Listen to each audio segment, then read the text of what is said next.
a nível de geopolítica, né?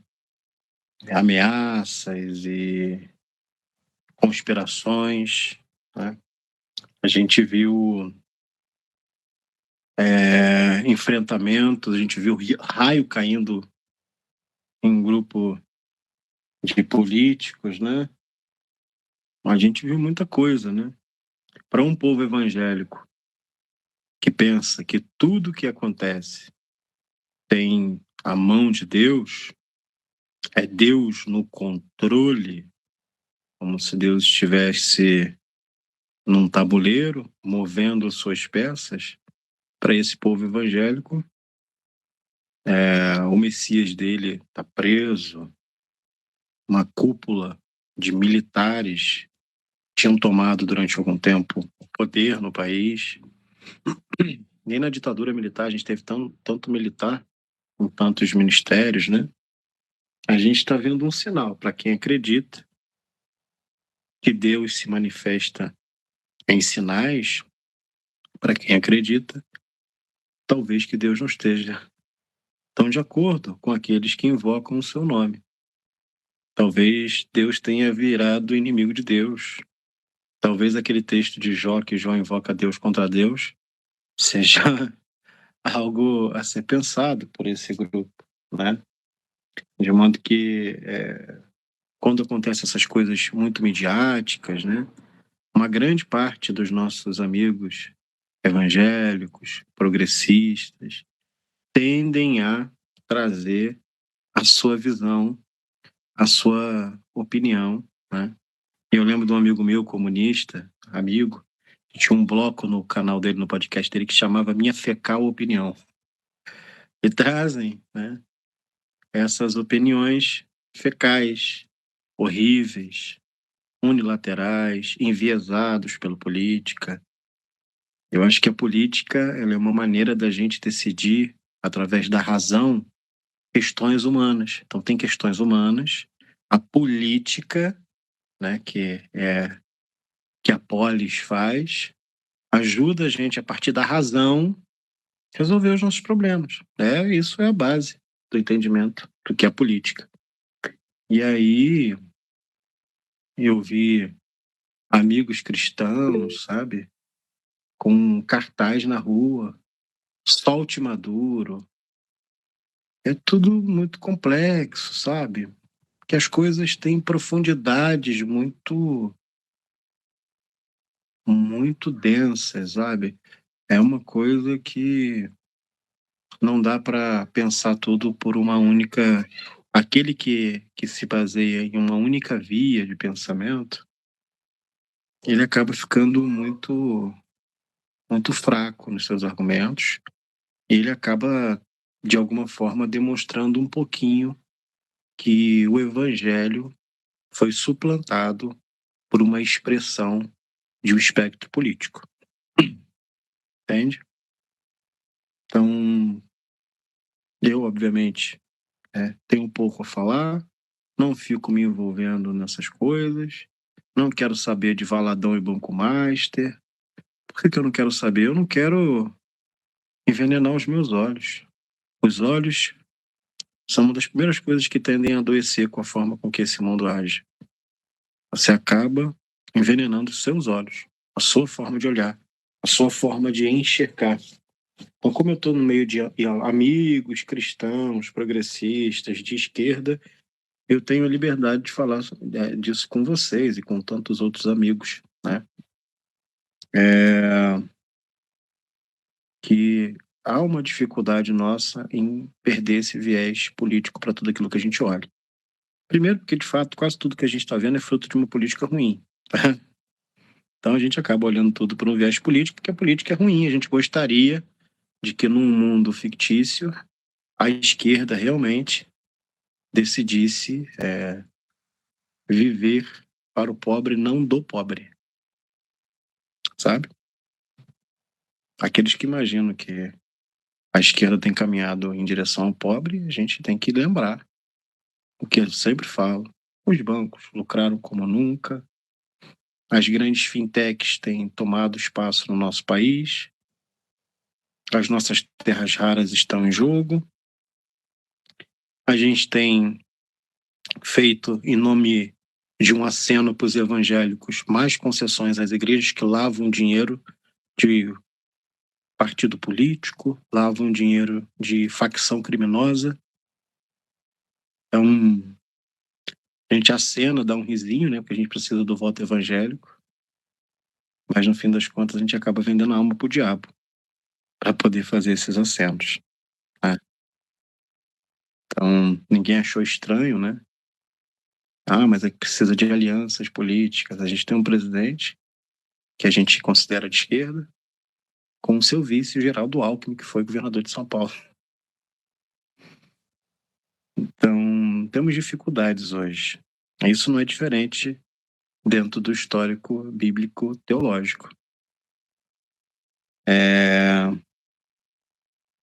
Essa semana tive muitas conversas, né? De um tempo para cá, o pastor Berloffa me procurou, veio conversar comigo, trocamos algumas ideias. Ele falou um pouquinho sobre o caminho que a garagem tem seguido e tal. E ontem ainda ele me mandou mensagem e eu ouvi falando de fenômenos novos que acabam chegando fresquinho dentro dos ambientes progressistas e que a gente precisa ficar olhando o tempo todo. Que ele está atento, né, com as limitações que ele tem como pastor de uma comunidade, um pastor muito fora do convencional, né, fora do que as pessoas esperam, né? E os desafios são muitos dentro desses ambientes. Eu já nem sei mais para onde que isso vai dar, tá?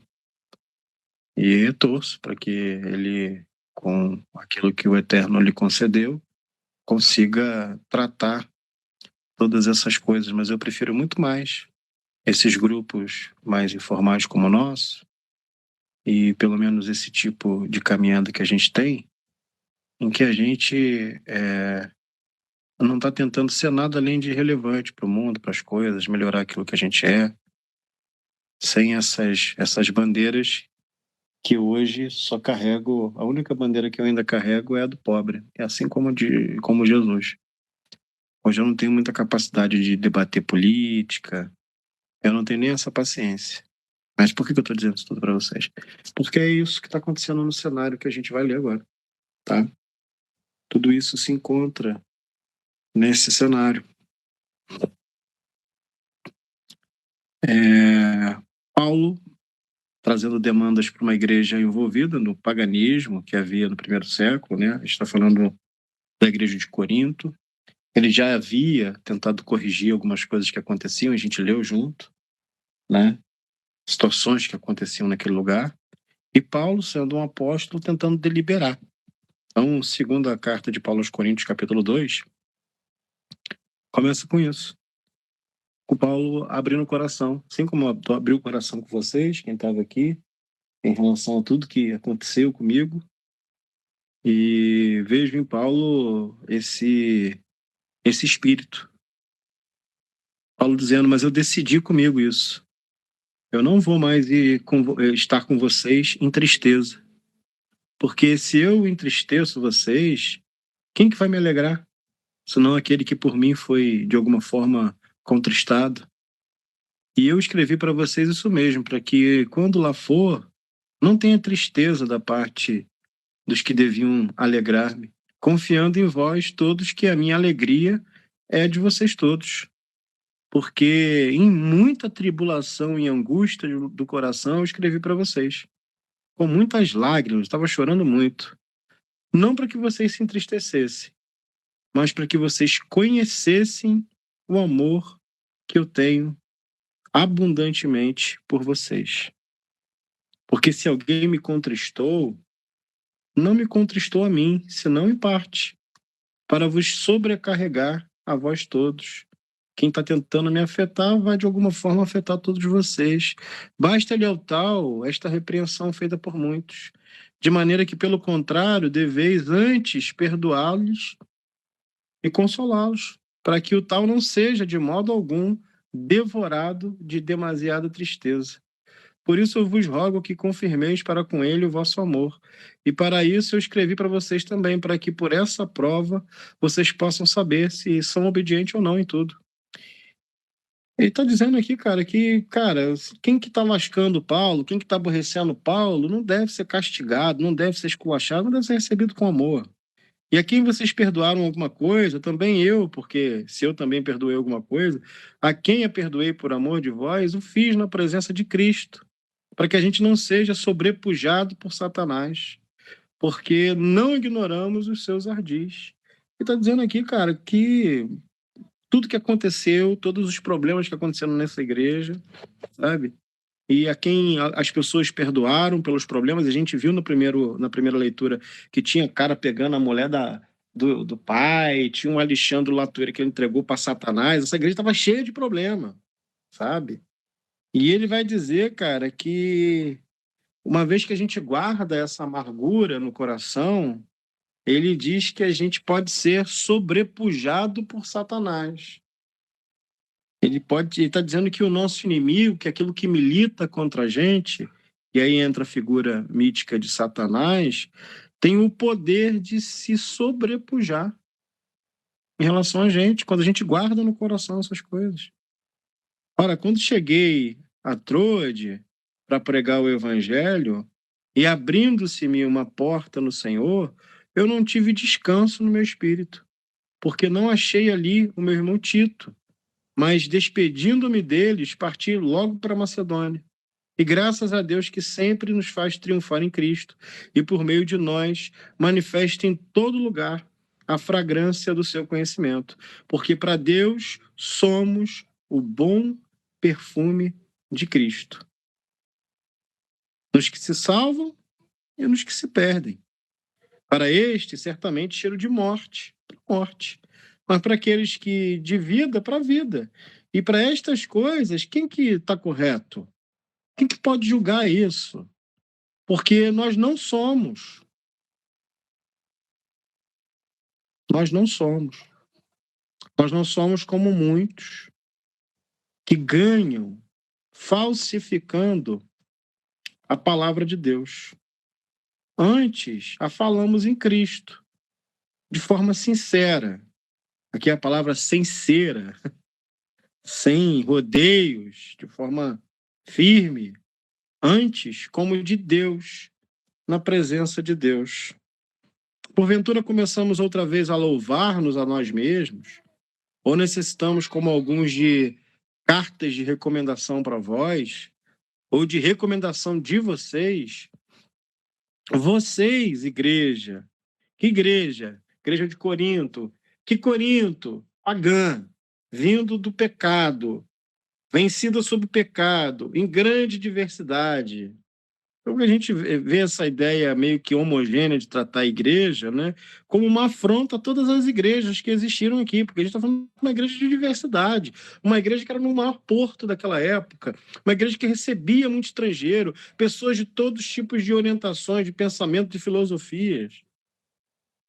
Porque já é manifesto que vocês são a carta de Cristo, ministrada por nós, e escrita não com tinta, Deus vivo, não em tábuas, coisa de pedra, mas nas tábuas da carne do coração. E é por isso que temos tal confiança em Deus. Não que sejamos capazes, por nós mesmos, de pensar alguma coisa, como de nós mesmos, ficar pensando muito sobre si.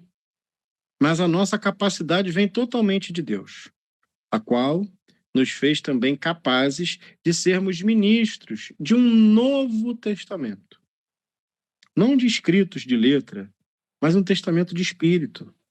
Porque vocês sabem muito bem que a lei, que o que está na letra, que o que está nas tábuas, que o que é escrito, que o que é escritura, que o que é mandamento, mata. O mandamento mata.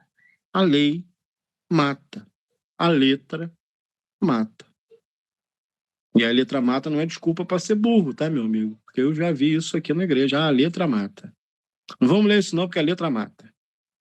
E o Espírito vivifica. Aí parece que o decanta lá baixaia precisa sobrepujar o conhecimento, o aprendizado, ter com afinco algo que se apegar acerca das Escrituras. E se o ministério da morte, gravados com letras em pedras, nos escritos de Moisés, nas tábuas sagradas, veio em glória, de maneira que os filhos de Israel não podiam fitar os olhos na face de Moisés por causa da glória do seu rosto, e isso era totalmente transitório, como não será de maior glória o ministério do Espírito? Disso que não precisa de letra, disso que trabalha com a gentileza, disso que trabalha com cuidado, disso que opera em nós com amor, isso que não nos violenta, que é o ministério do Espírito. Porque se o ministério da condenação de Moisés, da letra, do texto, das tábuas, foi glorioso, muito mais excederá em glória o ministério da justiça. Era para acabar a Bíblia aqui, né? Podia acabar. Aqui podia ser o Apocalipse, muito bem. Né? Porque se o que era transitório foi pela glória, né? Muito mais aquilo que é para sempre, o Espírito é o que permanece.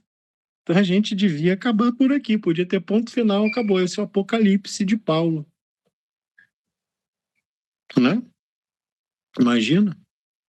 Tendo, pois, tal esperança, usamos de muita ousadia no falar. Só um minuto.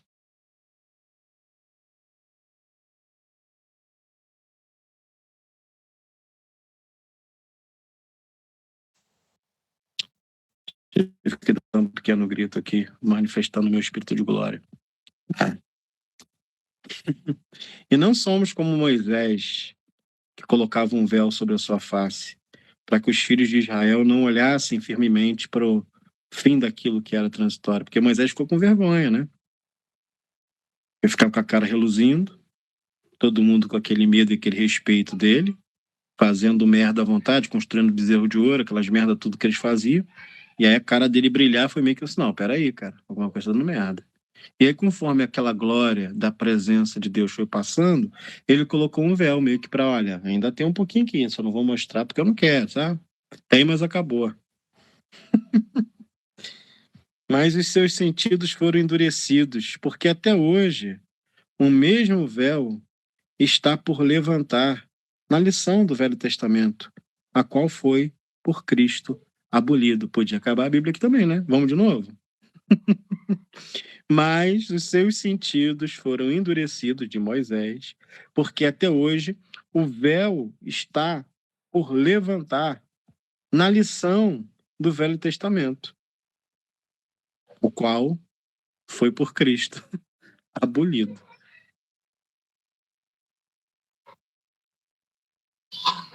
A conclusão que o Paulo teve, eu estou falando de um fariseu, ok?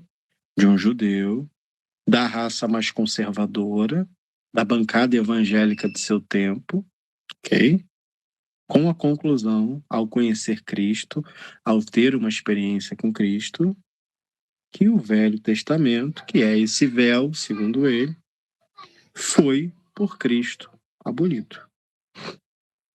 E até hoje, naquela data que Paulo estava escrevendo esse texto, quando é lido Moisés, o véu está posto sobre o coração deles.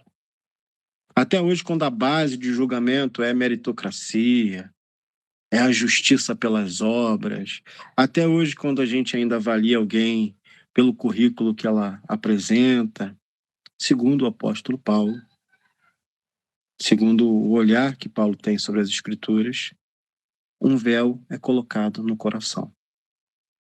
O crente não lê esse texto, né? Parece que eles conviveram a vida inteira sem ler isso aqui. E ele diz, olha, mas quando se converterem ao Senhor, então o véu será tirado.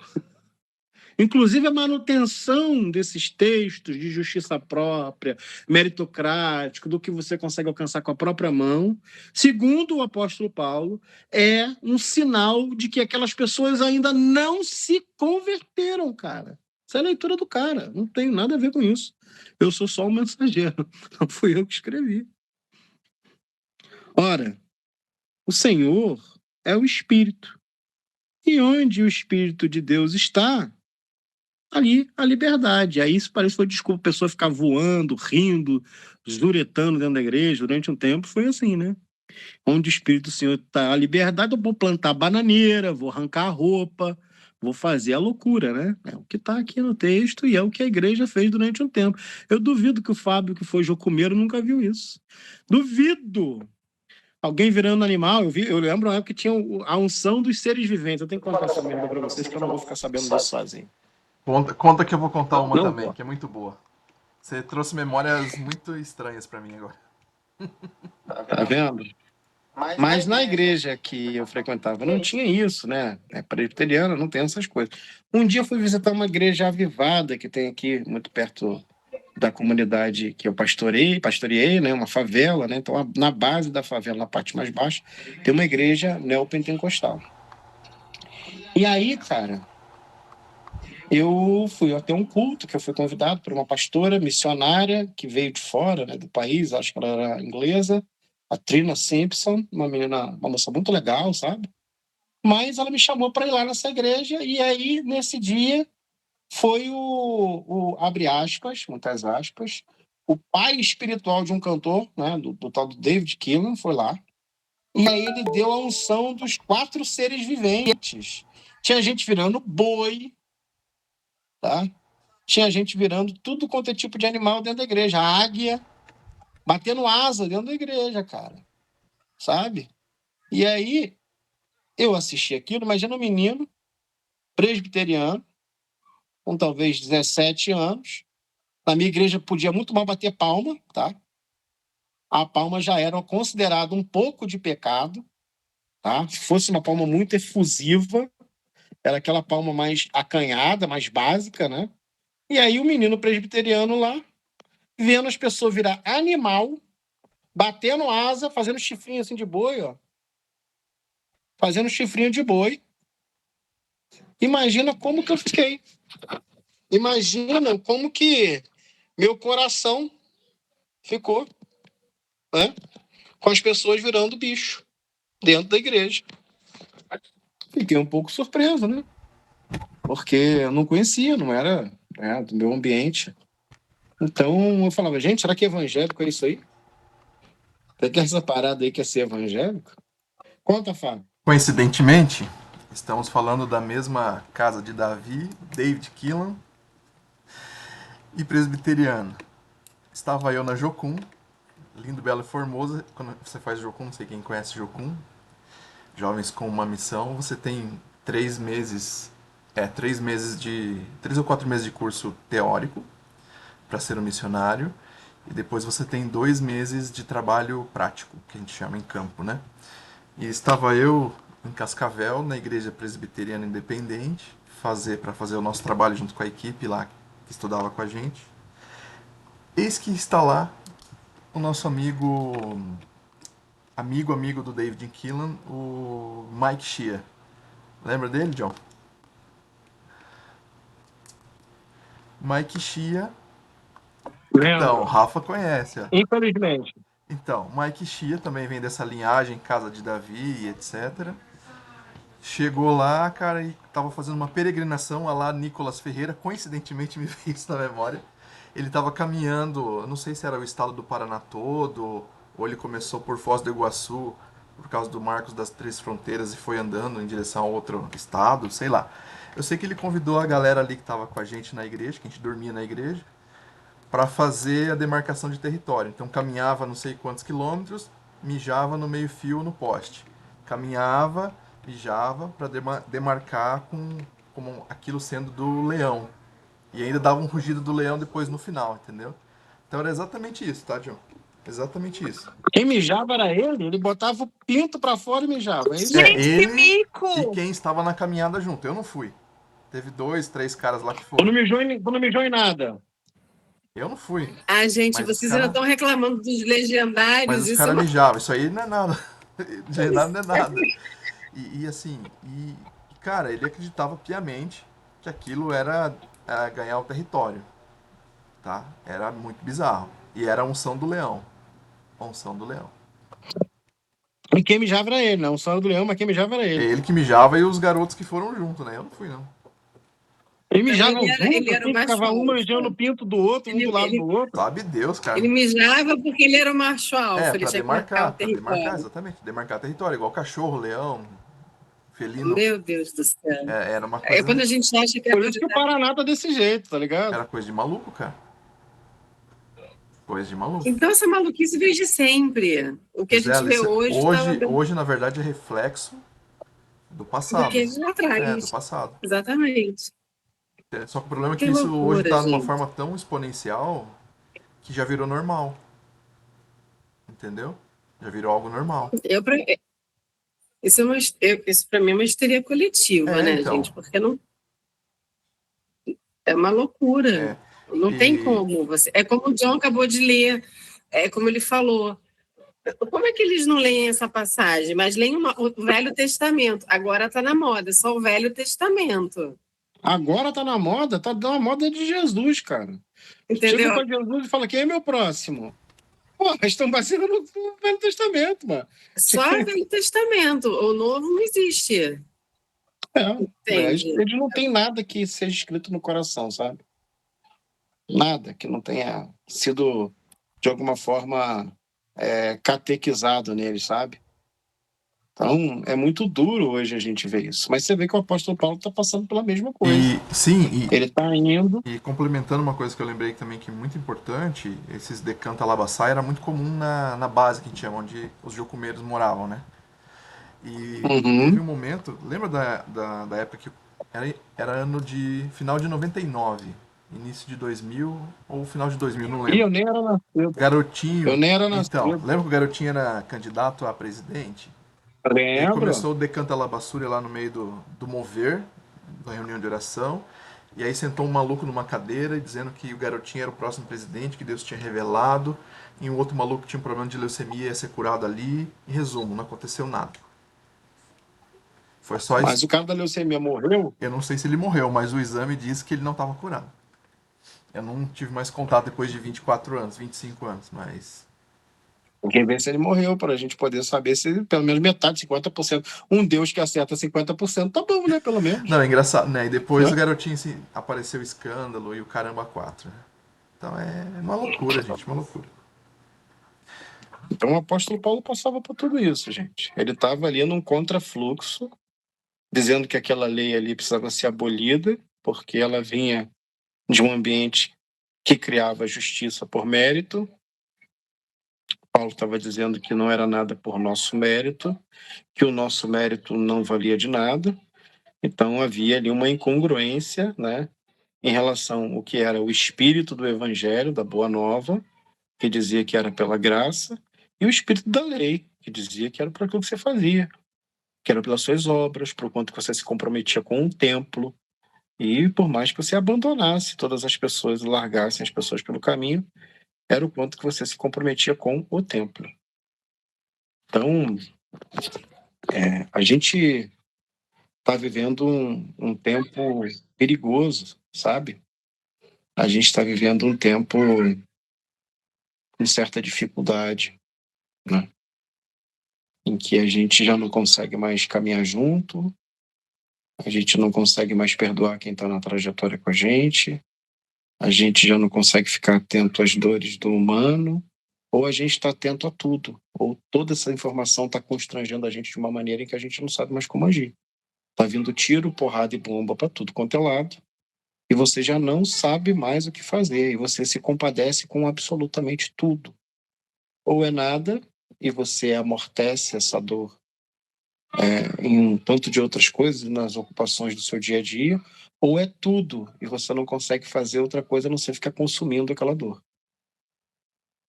E isso é um problema geracional da nossa geração, que está no tudo ou nada, que está para matar e para morrer. E às vezes muito mais para morrer, porque ninguém é de ferro. As pessoas adoecem, as pessoas geram em si um tanto de incompreensões acerca de si mesmos, que não se reconhecem ou não conseguem saber às vezes, que são gente boa. E que o mundo que tá estranho mesmo, sabe? E que não é você que tem que mudar o teu jeito. É um mundo que ficou pior. Coisas ficaram piores. Tantas coisas ganharam uma velocidade maior, mas essa velocidade maior não serve de nada senão de atropelo, para que a gente seja transpassado pelas coisas rápidas, sem nenhum tipo de afeto. A gente precisa repensar. É, em algum modo, esse espírito que nos habita, essa consciência que hoje nos habita, precisa fazer com que a gente fique mais esperto, menos frágil a essas dores que são inevitáveis, muito mais atentos para que todas essas dores somadas, e não são poucas, não nos impeçam de ainda enxergar a vida ou contaminem os nossos olhos para a vida. A gente fica contaminado. A gente está impressionado com tudo. A gente está em calamidade o tempo todo. O nosso estado é crítico quanto às coisas que a gente consegue hoje compreender. Tudo nos afeta numa velocidade enorme e numa profundidade incrível. Então, a gente está se tornando alguma coisa. A gente está sendo vítima de algum tipo de atentado à nossa saúde mental, né? Hoje, estamos fazendo uma leitura sobre um processo governamental, que são as diretrizes NR1, sobre saúde mental nas empresas, né? Para levar isso para as indústrias, o quanto que é importante você ter espaço de acolhimento em que a pessoa possa conseguir se expressar, em que ela tenha um ambiente seguro de escuta, em que ela tenha suas determinações de forma clara, sabe? Para que não gere todas as doenças que a gente está vendo hoje, que foram acolhidas por essa resolução como doenças de trabalho, que é o burnout, depressão, suicídio. Tudo isso virou doença, cara, de trabalho. Por quê? Porque está tudo muito rápido, todas as coisas nós estamos sentindo na velocidade da luz, a gente sente tudo de forma exagerada e o tempo todo. Nós não conseguimos mais controlar as nossas pulsões emocionais, a gente explode em emoção por qualquer coisa, é tudo ou nada, é amor, é ódio, é a faca ou é o coração que a gente entrega para alguém. Então, Coríntio estava cheio disso. Paulo estava dizendo para eles, cara, vamos pegar leve, vamos abandonar essas diretrizes que nos colocam a ferro e fogo. Vamos por um caminho do espírito. Vamos ser guiados pelo espírito. Esse monte de regra, esse monte de tábua, esse monte de... Isso está deixando a gente muito pronto para julgar e muito recolhido para o acolhimento. É o que está no texto aqui. A gente pode negar um monte de coisa, mas a literalidade desse texto é Paulo falando, olha, as leis, as regras, o que está vigente precisa ter resiliência para poder tornar tudo isso possível para o humano. Porque, como diz a música lá do Mauro Henrique, a fé vira faca sem amor. Não dá. Não é possível. A gente precisa voltar novamente e reduzir um pouco a velocidade, principalmente da quantidade de informação que a gente devora o tempo todo. Né? Ontem eu estava vendo pessoas sendo atingidas por raio, e obviamente que dentro desse tema eu achei razoavelmente engraçado como um paradoxo, né? Mas ao mesmo tempo é um absurdo, né? Eu vi gente dos nossos espectros de pensamento, né? Dando bem feito por gente que foi atingido por raio, cara. Dá pra rir, porque é engraçado, né, cara? Principalmente pelo o discurso que estava acontecendo ali, um discurso completamente alheio ao processo democrático, à razão, tudo é muito engraçado dentro desse sentido. Mas agora a gente não comemora a gente atingido por raio.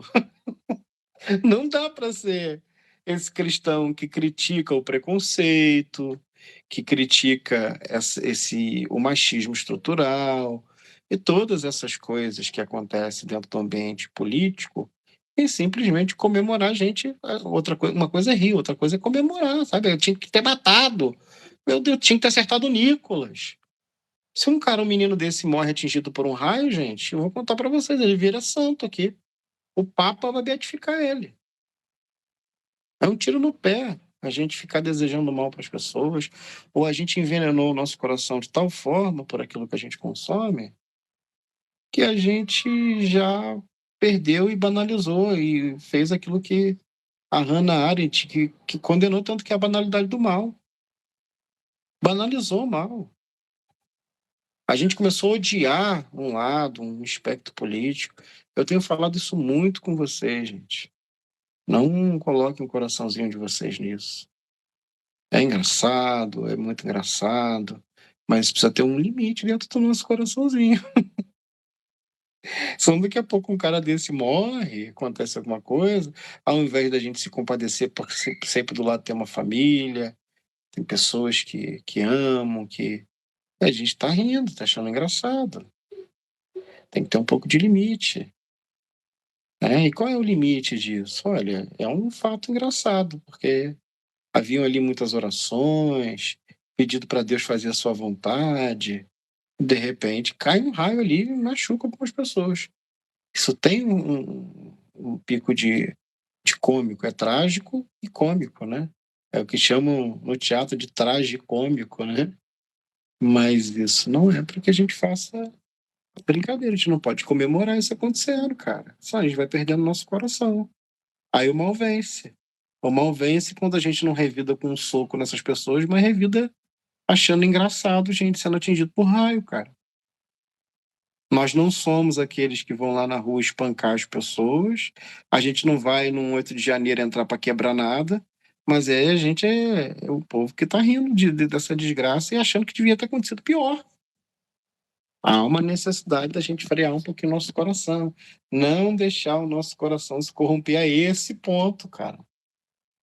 Tem um ponto que, se a gente passa, a gente perde um pouquinho do nosso coração, a gente perde um pouquinho da nossa humanidade.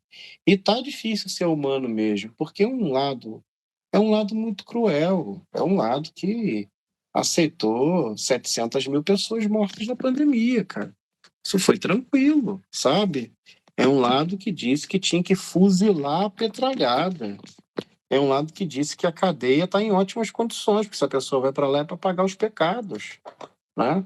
E que agora reclama de direitos humanos, que não estão sendo violados, que tem um barulho de ar-condicionado, tinha um barulho de ar-condicionado que impedia o rapaz de dormir.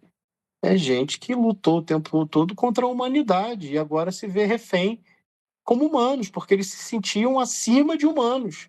Eles não estavam no mesmo chão que a gente, não o chão que sofre.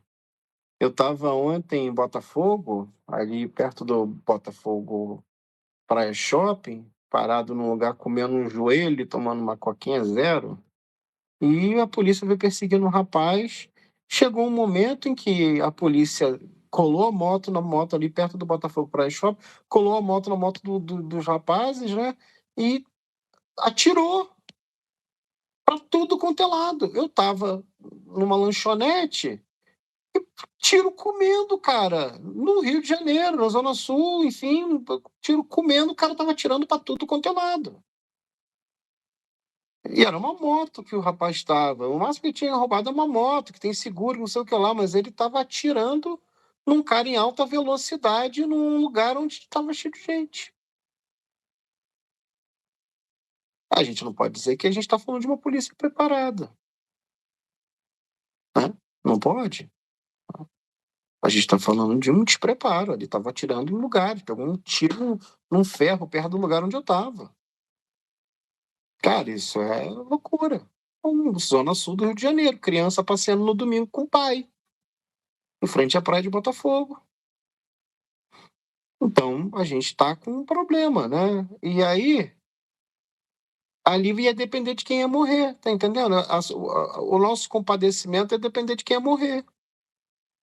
Se morre o rapaz que está na moto, assassinado, um homem negro, que a polícia resolveu correr atrás dele ali em frente, aí a gente ia ter um pouco de compaixão, uma travestia, a gente começa a gerar uma compaixão muito reservada. Agora, se é o Flávio Bolsonaro que está ali trocando tiro com a polícia e morre, no outro dia a gente está fazendo piada. Isso vendeu um pouco o nosso coração, entendeu? Aí a gente ia falar, mas não gosta de arma? Tá aí, ó.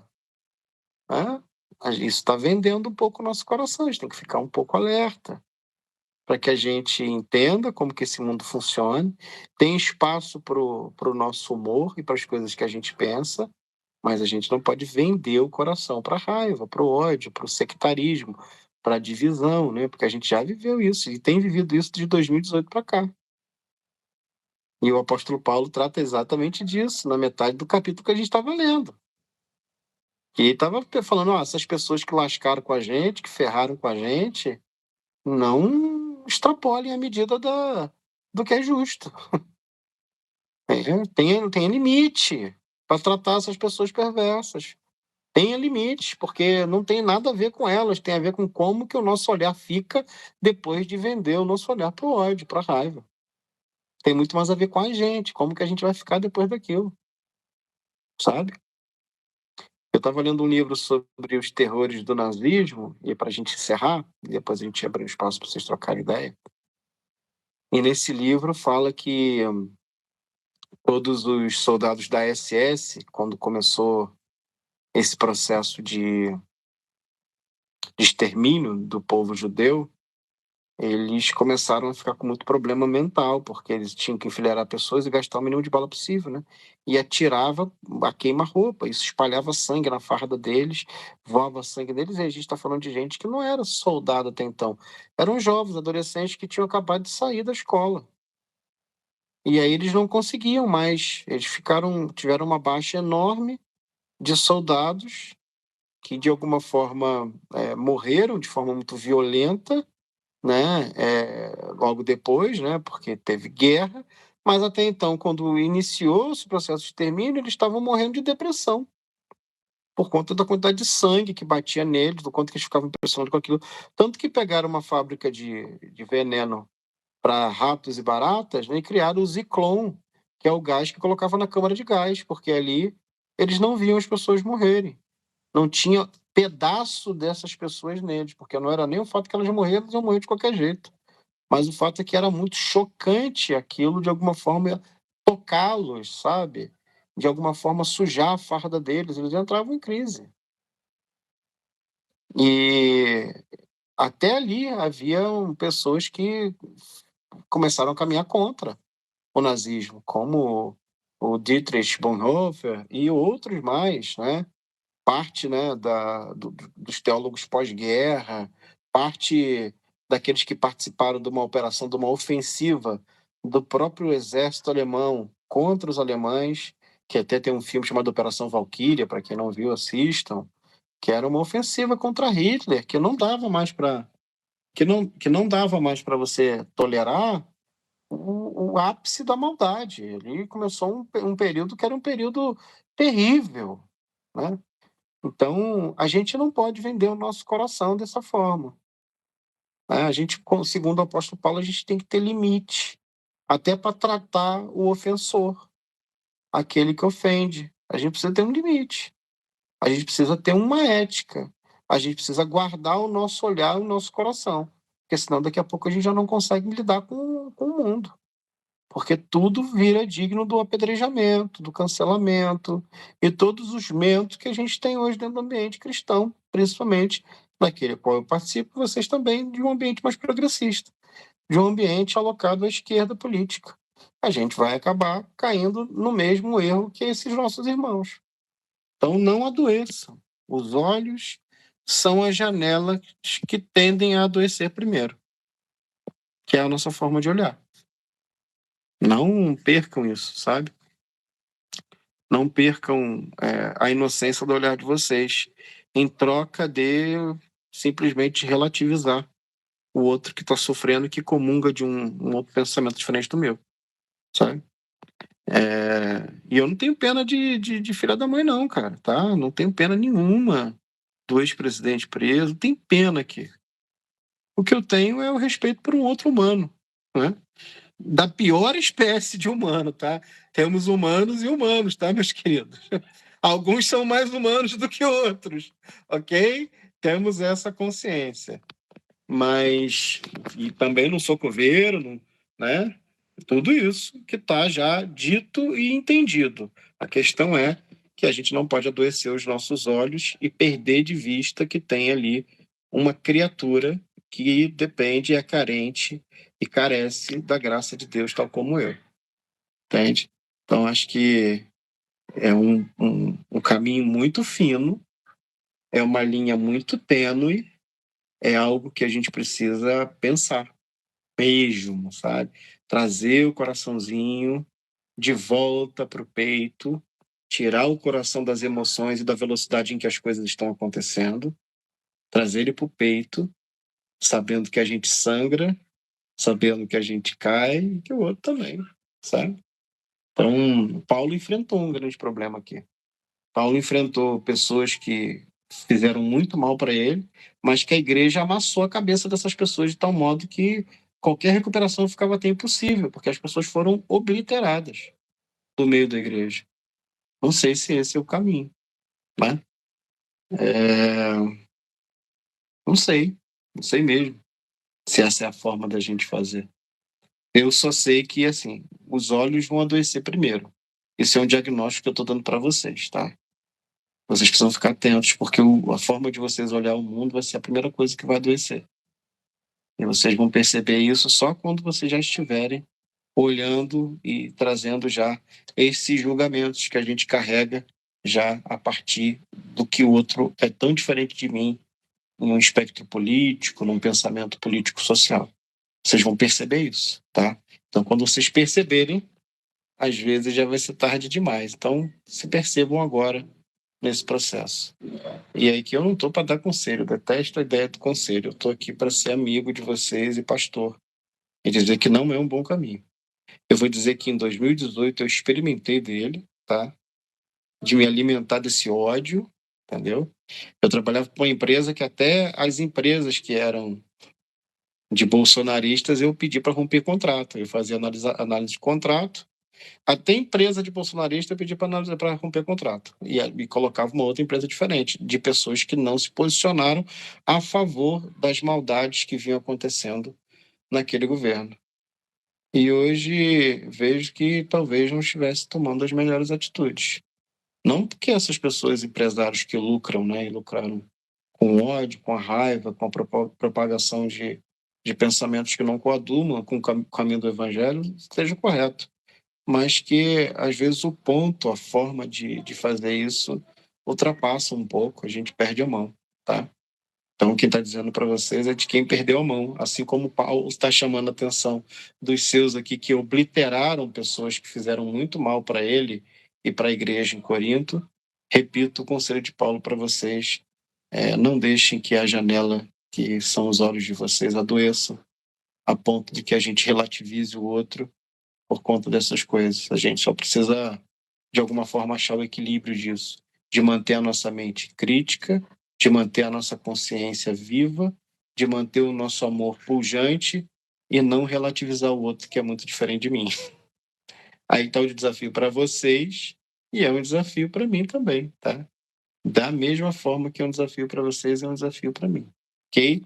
Essa é a carta de Paulo, né, aos Coríntios, a segunda, capítulo 1 e capítulo 2. Amém, meu povo? Eu vou abrir um espaço breve para vocês fazerem alguma pergunta, alguma questão sobre o texto, e aí a gente encerra orando a nossa primeira reunião de janeiro, e a primeira do ano também. Amém? Tamo junto, só abrir a mãozinha e falar. O Wallace tem esse poder, né? Ele tava com o dedinho lá assim, ó. Fala, meu lindo. Fala, meu lindo. Boa noite a todos, todas e todes. Bom, ontem, né, na Igreja Católica, teve o dia, né, da conversão de Paulo. Bom, nessa passagem bíblica, eu percebo que o apóstolo Paulo estava muito... como eu posso dizer? Estava muito sobrecarregado, sabe? A comunidade lá de Corinthians deve ser muito grande e bastante problemático que eu vi nessa que eu acabei de ver. E, tipo, acho que a, a, a saúde mental do apóstolo Paulo deve estar, com certeza ficou bem debilitado, sabe? E assim, nos últimos versículos que a gente leu, o apóstolo Paulo ele rompeu a, toda essa lei judaica e tal, mas se depender do professor Sabino, tipo, para ele o apóstolo Paulo foi muito grande, porque ele rompeu, e para ele Jesus não tinha rompido nenhum com a lei judaica, com a doutrina judaica e tal. Enfim, a mente insana de um herege, né? Fazer o quê? E muitos padres e pastores, às vezes, tiram a vida por causa disso, por causa das. É muita cobrança, sabe? Muita. Tipo, a gente tem que ser. Muitas vezes há uma idolatria, uma santificação desnecessária entre ambos, sabe? Há uma cobrança e às vezes não consegue dar conta. Muitas vezes tem outro padre, outro pastor principal que quer tirar o tapete deles, aí sai, sabe? É complicado. Agradeço pela oportunidade. Amém, meu irmão. A gente tem muita gente estranha por aí, Wallace. A gente tem que gastar nossa energia com aquilo que nos dá esperança, que não contamina o nosso olhar, né? Assim, a questão de a gente ser compassivo com esses tipos de. Com aquele negócio do relâmpago e tal. Enfim, assim, eu não sinto pena desses caras, desses políticos de extrema-direita que são um bando de vagabundo desocupado, sabe? Mas você, por outro lado, você tá certo, sabe? Isso é muito desafiador para mim, sabe? Porque tem TDAH e, assim, todo TDAH tem um lado meio extremista, sabe? Ríspido, que muitas vezes sobressai até o meu lado cristão, sabe? E é um desafio para mim, já que vou ser crismado, né? E vou ter que me santificar, sabe? E acho que isso é a essência de amar o inimigo, sabe? Vai perder a crisma se ficar alimentando ódio, hein, varão? Verdade. Mas eu tento, sabe, ser mais compassivo mesmo com os meus algozes, mesmo que me ferem a minha existência. Que complicado. É isso. Vou cuidar para não cair do cavalo em vaso.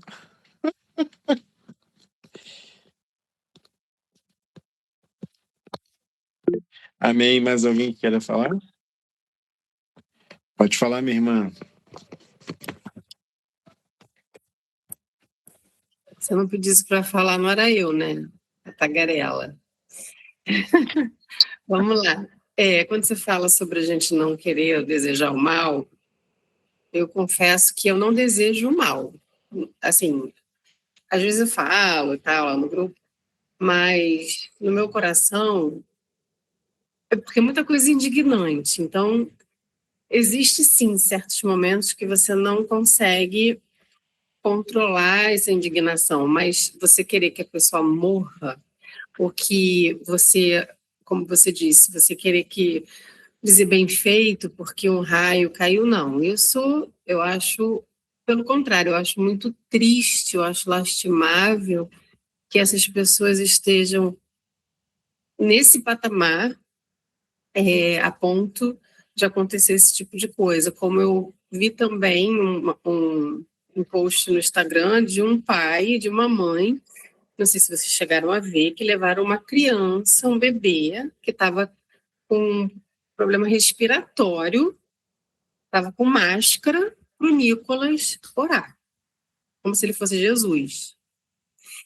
E em vez de eu querer que algo aconteça, o meu coração, ele, assim, eu fico em choque, ao mesmo tempo entendo como é que se procede esse tipo de processo cognitivo dentro dessas pessoas, mas eu não consigo me deixar de chocar por esse tipo de atitude, de histeria, e me dá muita tristeza, sabe? Tristeza porque essas pessoas se colocam nesse patamar. Eu tenho indignação por esses políticos que aproveitam da fé, da boa vontade, que são inescrupulosos, que são pessoas que não têm caráter, não têm pudor. Dá raiva, você se indigna, mas desejar o mal, de tirar uma vida, tem mais que se lascar, tem que morrer a ponto de pedir para morrer, não. Isso não existe. Mas dá muita raiva, John. Muita raiva e muita tristeza também. Tristeza por ver essas pessoas se colocarem nesse lugar. Quando eu vi aquela criança toda entubada, pedindo, e o pai pedindo, botar o filho naquela situação, pedindo para o Nicolas fazer uma oração, aquilo para mim, assim, é como se não existisse mais parâmetro e não fosse parar nunca mais esse tipo de situação esdrúxula, entendeu? Eu te entendo, mas por que o Nicolas não poderia orar pela criança, entende? Porque ele colocou o filho ali como se ele fosse um salvador. Ele botou o pai, ele botou o filho ali, não pelo Nicolas não poder orar. Foi a intenção, como se só o Nicolas fosse um salvador. Você acha que ele pensou isso mesmo? Ai, John, como é que você pega teu filho e bota no meio de uma multidão, a criança cheia de máscara e se ajoelha pedindo... Uma cena horrível, Gi, horrível. Assim, uma cena de dar dó, mas o que a gente está presumindo talvez não seja algo muito diferente do que aconteceu. Olha, eu desejo que seja, sinceramente. O desespero de você ter uma criança naquelas condições e quando você não tem recurso cognitivo para lidar com aquela dor e todas aquelas coisas, faz o indivíduo cometer uma idiotice, assim, eu não consigo nem nominar. Isso que eu disse, me dá tristeza, eu fiquei com muita tristeza de ver aqui. Sabe? Eu falei, meu Deus. Mas é o mesmo que se tivesse pedido para qualquer um indivíduo orar na rua, rezar, fazer a mandinga. Eu acho que a questão é que o que pegou é que é um Nicolas, que é alguém desprezível, né? Que a gente tem essa falta de carinho por ele. Isso pegou a gente mais do que deveria, né? Mas que em si ele é um pai pedindo para um cara que se apresenta como religioso, que tem o aval da religião que está no poder atualmente, porque a religião que está no poder no Brasil é a religião cristã. Hoje a gente tem uma bancada, não cristã, mas evangélica. Então, assim, o pedido desse pai, analisando isso de maneira fria, deixando o fígado do lado, tá? É o pedido de um pai para um cara que é um representante da fé cristã, aprovado por uma maioria no Brasil, né? Que tem o apoio de uma maioria, né? Então esse cara ganha um destaque. Ele estava ainda pagando de mártir, né? Estava pagando ali de um cara que estava do pagador de promessas, né? Estava ali fazendo a caminhada dele ali, fazendo, né, o show dele ali. Então ele ganha esse arquétipo messiânico, né? Isso. Não né? Então imagino que o pai e a mãe no desespero, esse cara é o Messias, esse cara é um escolhido de Deus, esse cara é um cara aprovado pela religião, vou dar meu filho para ele orar, porque pode ser que alguma coisa aconteça. Mas isso fala muito mais do desespero de um pai e de uma mãe, né, do que propriamente daquele cara que estava ali, um ser muito desprezível, sabe? Por sinal. Mas eu gosto de olhar as coisas por uma ótica muito mais realista, né, e simplista, do que a gente botar essa pecha que a gente imagina de que as pessoas estão achando que o cara ele é um santo. Não, é o desespero. O desespero, a falta e o poder cognitivo baixo de analisar pela razão o que eles estavam fazendo, tirando uma máscara, um bebê todo Exatamente. roubado. Isso é uma coisa assim. É uma coisa. Eu fiquei assim em choque. Eu falei, meu Deus, eu entendo o que você está falando sobre o desespero de pai e uma mãe, de um pai e de uma mãe querendo o melhor para o filho, né? Entendi tudo que você está falando. Concordo. Mas você também colocar essa criança em risco por esse desespero, como você acabou de dizer, e melhor do que eu, você expôs melhor. Você vê naquela pessoa um ser messiânico que vai fazer isso, entende? Porque o que a gente E está com vendo toda a família, e com toda a família Bolsonaro do mesmo jeito, tá? Se tivesse qualquer um aí do clã Bolsonaro, é, a mesma coisa, gente. Entende? exatamente. A gente está com, a gente tá com um problema que é muito maior do que somente a gente achar que tem um pai e uma mãe que é muito irresponsável de fazer uma loucura dessa. O problema é que a forma com que esses caras se erguem no poder, eles constroem uma imagética messiânica mesmo, sabe? Vou Sim, fazer uma caminhada de 200 quilômetros, estou lutando pelo povo brasileiro. Todo esse discurso carrega consigo essa pecha messiânica, né? Que é o e- que a teologia do domínio, que é o que a gente vê acontecendo no Brasil já desde a década de 60, sabe? sim. Então, eu nem me preocupo muito com o Nicolas que é o de gaiato ali, cara. Eu nem sei se ele estava com muito jeito para lidar com aquilo ali. Se não foi armado, eu nem sei se ele tinha uma maneira de agir nessa situação, não, sabe, Gi? Eu ia ficar completamente sem saber como reagir, sabe? Um dia num culto, numa igreja, uma mãe com um aparelho auditivo, com um filho também surdo, assim, uma família toda de pessoas que não ouviam. Chegaram para mim e falaram: Pastor John, se você orar para a gente vai ficar curado. E naquela hora me afetou, me perfurou, porque eu sabia que provavelmente não ia. Uhum. Mas é aí que está a diferença. Você tem o pudor, você entende, você pode até fazer essa oração por misericórdia para aquela família, não porque você se ache, mas no caso, como você acabou de dizer, toda essa extrema-direita, a família Bolsonaro, tudo que envolve, né, eles fazem esse discurso, eles levam as pessoas que têm essa fragilidade cognitiva a acreditar nisso. Inclusive, hoje até vi também, até postei, não, aí nesse caso eu ri, não foi a mulher dizendo que a chuva tinha acontecido porque era a antena Harper dos Estados Unidos, que tem Uhum. lá, né, que estava sendo feita aqui, e a chuva tinha sido provocada de uma forma artificial, e as pessoas acreditam nesse tipo de oratória. E isso é uma Gi, as coisa, pessoas fizeram um sinal para alienígena, fizeram oração para pneu, cara. entendeu? E assim, a gente não espera de uma pessoa que se você é uma pessoa que não tem estudo, não é Eu uma já pessoa. espero. O cara Hã? diz que o cara é pobre de direita, eu já espero tudo. Não, mas não é uma pessoa pobre. Isso que, assim, você ouve esse tipo de coisa, de pessoas que você fala assim, pô, mas a pessoa tem um pouquinho de. Teve Não tem. acesso a um pouquinho de informação, Às né? vezes, às vezes só tem dinheiro, então é pobre. Porque se você Não, só é tem dinheiro, pobre, pobre é pobre. cognitivamente total, É entendeu? pobre, Assim, é pobre mesmo. sabe? E eu fico chocada porque esse tipo de gente de cognição vota. Esse ano a gente tem Ó, eleições, então a ó, gente fica o quê? ó, Fala, meu Deus, dá um desespero, entendeu? Porque ó. você vê, olha para trás e fala assim, o que a gente passou, né? Uhum. Em 2018 eu também me levei, como você disse, eu também me levei um desespero atroz. Isso antes dele entrar na política, eu falei, gente, as pessoas não estão vendo, ele não está participando de uma entrevista, o cara é populista, assim. Era uma coisa muito óbvia, mas tem muita gente que não estava óbvia. Tinha gente gritando mito, o cara nem tinha entrado na política.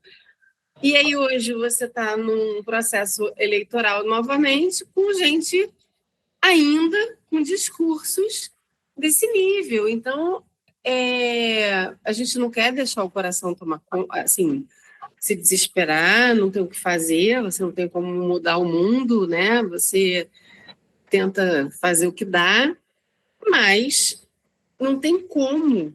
Em um determinado momento, isso não te dá uma certa aflição, né? E assim, olhar para esse tipo de gente e falar: meu Deus do céu. O mundo é para ter aflição mesmo, Gi. Sabe? É uma atrás da outra. A gente precisa lembrar por que a família Bolsonaro, por exemplo, não fala contra a Terra plana. Porque eles têm voto das pessoas que acredita que a Terra é plana, tá entendendo? Entenda, é um plano de governo, é um plano de captação de votos. Quanto mais imbecil você acha que a esquerda quer resolver o problema do pobre, o pobre é a base que vota na esquerda. A Sim, esquerda se alimentou do pobre, até hoje. Foram mais de 20 anos, assim, algumas coisas melhoraram para o pobre, né? Talvez se a gente tivesse outros governos, a gente não tinha melhorado, avançado em algumas questões, principalmente com a questão do mapa da fome, sim, né? Programas, né, sociais que trouxeram energia, o luz para todos, a questão do gás, então muita coisa melhorou, né? Até o próprio Bolsa Família. Mas por que o Bolsa Família não virou algo, um direito garantido, né, constitucional? Né? Por quê? Porque isso vira barganha em período de eleição, entende? Então a gente está realmente num mundo que tanto a direita como a esquerda está mais preocupado com capital político do que com gente. Aquelas pessoas são capital político. sim. Por que a gente não conseguiu acabar com a pobreza extrema no Brasil ainda, mesmo que não estejamos no mapa da fome? Ainda temos aí 800 mil pessoas que passam um aperto financeiro enorme para poder se alimentar e não conseguem fazer todas as refeições diárias. É plano de governo, gente, porque dá para resolver. É plano de governo. O que a gente paga de emenda PIX para parlamentar, a gente faria isso e resolveria isso numa boa. E Tem muita gente resolveria que de forma eterna. Tá? Isso se resolve de forma eterna. Isso não resolve de uma forma que você dá comida para o cara hoje, mas ele não tem mais o que comer. Você resolve a partir de plano de governo, sim. assistência de governo, um salário mínimo para todos, para poder. Cara, que a gente está pagando de emenda PIX. Mas Então, você não acha também, John, que por mais que se tente, existe hoje, como você acabou de falar, né, todos os interesses políticos, socioeconômicos, de tanta gente com grana que paga, que manda ali dentro daquele sim, congresso, né? entende? Isso é uma dificuldade absurda também de andar com certas coisas, corrupção, tem tanta coisa ali. Eu acredito até que tem muita gente que tenha bom coração de fazer, mas tem tanta coisa pior por trás, você não acha? Na verdade, é um jogo muito um jogo de interesses, sabe? Tá todo Isso. mundo interessado em morder um pedaço. É, Só que ao custo da vida do pobre. A esquerda, ela não é a solução. O que resolve o problema do Brasil é revolução, não é esquerda no poder, é revolução, sabe? É realmente tirar do poder, né, aqueles que estão exercendo o poder para exercer o domínio e não exercendo o poder para poder trazer a justiça, que é o que deveria acontecer. Então é um problema que pede revolução, tá? Nosso problema político ele é um problema estrutural, né, que está dentro de todas as relações políticas hoje em dia. A gente não vai resolver ele. A esquerda não é a solução para o poder no país, não é a solução para a fome no país, não é a solução para a falta de teto, não é a solução para baixa na educação, na saúde. A esquerda não é a solução para isso, né? A esquerda é um caminho que sim. pode levar ao sucesso nisso, mas que também se alimenta da desgraça do pobre, porque faz manutenção da pobreza, uma vez que não encerra ciclos de pobreza e não declara direito. Aí você tem que declarar direito, né? Que é o que a Rosa Luxemburgo falava. Que garante direito é declaração de direito. É você dizer que pode entrar o governo que for, que o Bolsa Família nunca vai acabar. Pronto. Aí Sim. a esquerda não transforma isso em barganha e nem a direita transforma isso em ameaça. Entende? Você declara o Uhum. direito. Então, o que falta é isso, né? Na verdade, a esquerda não tem interesse em declarar direito. Ela tem interesse em fazer manutenção da pobreza para ter o que prometer. Se ela acaba com todos os problemas, ela não tem o que prometer. Se o povo vive. E assim, cara, não tem que prometer mesmo, porque se ainda existe periferia, se ainda existe gente sem habitação, se ainda existe pessoas que não têm todas as alimentações diárias, se ainda as pessoas que não têm o mínimo para poder sobreviver, né? Essas pessoas colocam o coração, colocam o ímpeto e fizeram isso a vida toda, pelo menos desde o final da década de 80, para poder fazer com que a esquerda entre no poder para que isso mude, né?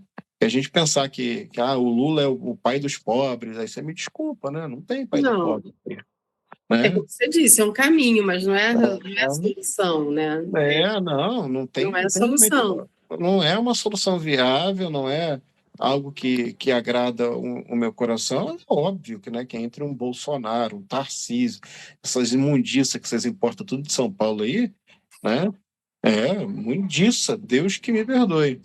todas essas porcarias que vocês jogam para o mundo inteiro, obviamente que o Lula é um cara democrático, que é o primórdio de tudo, né? Você ser democrata. Você aceitar perder eleição, né? Você aceitar ser preso sem arrumar quizumba, sem ficar chorando. Nunca vi a Marisa dando entrevista chorando, sabe? Enquanto viva, né? Nunca vi uma idiotice, uma balela como essa que acontece. Então, assim, obviamente que eu estou tratando de duas pessoas de categorias humanas completamente diferentes. Verdade. Completamente. Sim, não há de se comparar a persona do presidente da República com a persona do presidiário. Não tem comparação. Não tem. Não, isso sim, isso é verdade. Só que, assim, a gente ainda fica contente com muito pouco. A gente tem que se indignar com isso. Sabe? Que esses caras fazem manutenção da pobreza. Que a pobreza é um plano de governo que eles têm, que eles vendem caro para o pobre. É isso, a gente tem que carregar no coração. Essa é a inconformidade que nos cabe, de verdade, sabe? Que é essa de que a gente está num espectro político que não resolve o pobre, mas se vale do pobre. Sim. Então, isso a gente precisa ficar alerta, para que a gente não fique feliz com isso. Porque senão a gente, em pouco tempo, vira essa extrema-direita. Que não importa qual tipo de badalhoca que esteja sendo falada, não importa qual tipo de crime. Se eles verem o Bolsonaro chutando uma velha na rua, eles vão lá ajudar a chutar porque a velha mereceu. Porque se ele está chutando é porque a velha mereceu. Não tem um pensamento crítico, entendeu o que isso está acontecendo. Exato, cara. A gente passa pelo mesmo caminho, achando que, se a esquerda ganhar, a gente... Nada, cara. Você acha que esse monte de gente da esquerda pega um monte de operação antes? A Lava Jato tá aí, que foi uma merda pro país, destruiu a indústria brasileira, ferrou um processo, mas pegou um monte de gente que estava envolvida com corrupção. Foi uma merda, tá? Uma merda. Foi uma operação nojenta, esdrúxula, sabe? Horrível, que sacrificou uma parte da indústria brasileira. Verdade. Mas é inegável que tinha um monte de político de esquerda naquele período em que a esquerda era hegemônica e metida com tudo quanto é tipo de corrupção. Então, isso é um processo que a gente... é uma merda, né? Horrível, né? Ferrou a indústria. Sérgio Moro devia ser preso por isso. É um lesa-pátria do caramba, sabe? Mas, assim, por um outro lado, um tanto de gente foi pego com a boca na botija, gente do espectro político que a gente está. Gente que foi pego financiando o processo. Gente que foi pego no esquema de petrolão, do mensalão. Gente que foi pega nisso. Então aconteceu, isso é uma realidade. Sabe? A gente não pode ser iludido, cara. A gente não pode ser iludido. Porque a gente começa a ser fla-flu, né? Já não é mais disputa por política, por projeto, é fla-flu. E nesse caso, o Fluminense tem se saído muito bem. Muito melhor, né? Olha o seu coração, hein? Eu não sou mais Flamengo. Que bom, Gia. Eu não sou mais nada, porque eu não tenho mais. Meu coração. Não estou mais feliz com o futebol. Virou crente. Virei crente. Assim, ganhou, feliz. Ganhou o Fluminense, estou feliz. Ganhou, assim que estou feliz. Oremos, meu povo, oremos para que a gente consiga melhorar e que o Eterno nos conduza num caminho de bênçãos, de graça, de profunda reflexão. Isso é para que a gente saia desse mundo bipolar, bipartido, né? E a gente consiga enxergar a realidade tal como ela é, e não como uma fantasia, de alguma forma transformada pelo nosso olhar, né? Como eu disse, os nossos olhos são a janela que tendem a adoecer com tudo isso. Entende? Então vamos orar. Senhor Deus, obrigado pela realidade jogada na nossa cara, pela realidade que a gente ainda não conseguiu assumir, pelas coisas que a gente consegue lidar e por todas as outras que a gente ainda nem compreendeu. Obrigado, porque de fato somos tratados pela verdade e encaminhados pelo Teu Espírito para a graça, para que nada mais possa nos iludir. A gente não viva debaixo de ilusão, de espectro político, de realidades políticas e sociais, mas que a gente esteja imerso, de fato, nas dores do outro, para que a gente não fale como quem trata de maneira teórica, mas que a gente possa sentir as dores das pessoas que estão ao redor. A gente não se iluda com aqueles que tratam o pobre como massa de manobra, mas que a gente se revolte contra esses sistemas que fazem manutenção da pobreza de olho em capital político. Que esses que estão iludidos com um espectro político, que vivem a bradar por métodos não democráticos, por processos que machucaram tanta gente no rumo da história, possam se converter ao seu evangelho e não caminhar enganados com a falsidade daquilo que eles desejam. Que o evangelho de fato possa resplandecer, que eles encontrem a luz assim como a gente encontrou a luz e tenta caminhar por ela, às vezes vagueando por algumas sombras, mas sabendo que o Senhor nos conduz para o caminho do bem e que tudo coopera para o bem daqueles que te amam. Muito obrigado, Deus. Obrigado por essa realidade nua e crua, não fantasiosa, não fantasiada, não fantasia, e de fato tem nos acertado, principalmente porque caminhamos olhando para o seu Filho Jesus. Obrigado, Pai. Obrigado em nome daquele e naquele que não se estimulou nem se alvoroçou com o poder de exercer qualquer poder, mas se fez filho, se fez servo, se fez menor do que todos e hoje reina, a saber, seu Filho Jesus. Graças ao Senhor. Muito obrigado, Pai. Em nome de Jesus Cristo. Amém. Amém, meu povo? Muito bom voltar com vocês. Muito bom voltar com vocês. Vocês tenham uma noite maravilhosa, de sono, descanso, desafio. E o desafio do Evangelho continue incomodando vocês, assim como eu consigo incomodar vocês de vez em quando. Tamo junto. Um beijo no coração de vocês. Bênção, pastor. Oi? A bênção. A bênção. Que a graça de Deus, o nosso Pai, o amor de Jesus Cristo, o Filho de Deus, e as doces consolações do Espírito Santo, que tem nos acompanhado e nos habitado, esteja hoje, amanhã e todo sempre em todos vocês. Em nome de Jesus. Beijo no coração. Tamo junto. Tchau, gente. Boa noite. Foi muito bom encontrar vocês de Valeu. novo. Até mais. Beijão. Tchau, tchau.